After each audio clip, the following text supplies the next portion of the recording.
नमस्कार, राम राम, नमस्कार मित्रांनो. कोलाज प्रोडक्शन हाऊस या आपल्या यूट्यूब चॅनलमध्ये मी सर्वांचं स्वागत करतो आणि एक या छोट्याशा कथेला मी सुरुवात करतो. शंकर नावाचा मुलगा आपल्या घरामध्ये झोपलेला होता.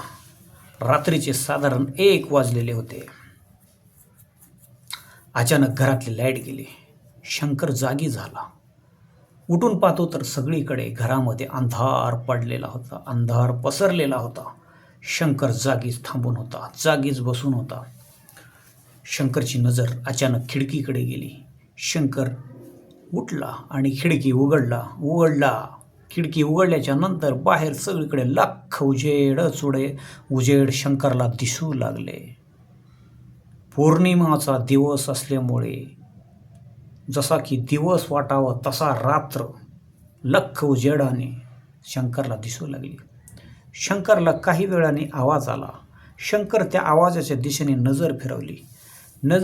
फिरवल्याच्या नंतर एका झाडाखाली एक सुंदर स्त्री काहीतरी हालचाल करत होती हे शंकरला दिसलं. शंकरने त्या नजरेने त्या आवाजाकडे, त्या स्त्रीकडे पाहू लागला.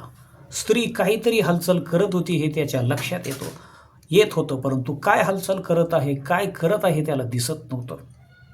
शंकर घाबरू लागला. शंकर घाबरला. खिडकी बंद केली. पलंगावर येऊन बसला. जसा पलंगावर येऊन बसला तसं लाईट आली. लाईट आल्याच्या नंतर गडबडीने शंकर परत उठला आणि खिडकीकडे गेला. खिडकी उघडला. बाहेर पाहतो तर काय, ती स्त्री, तो आवाज काहीच त्याला जाणवत नव्हतं. ती स्त्री पण दिसत नव्हती. हे काय झालं, अचानक काय होतं हे शंकरला कळत नव्हतं. शंकर खिडकीतून डोकावून पाहू लागला, इकडे तिकडे पाहू लागला, परंतु त्याला काही दिसत नव्हतं. शंकर खिडकी बंद केला. दाराजवळ आला. दार उघडला आणि त्या आवाजाच्या आणि ज्या ठिकाणी स्त्री दिसली होती त्या दिशेने जाऊ लागला. जाता जाता शंकरला कानातलं, एका स्त्रीच्या कानातलं एक आभूषण त्याला सापडलं. तो उचलला. तो पाहू लागला.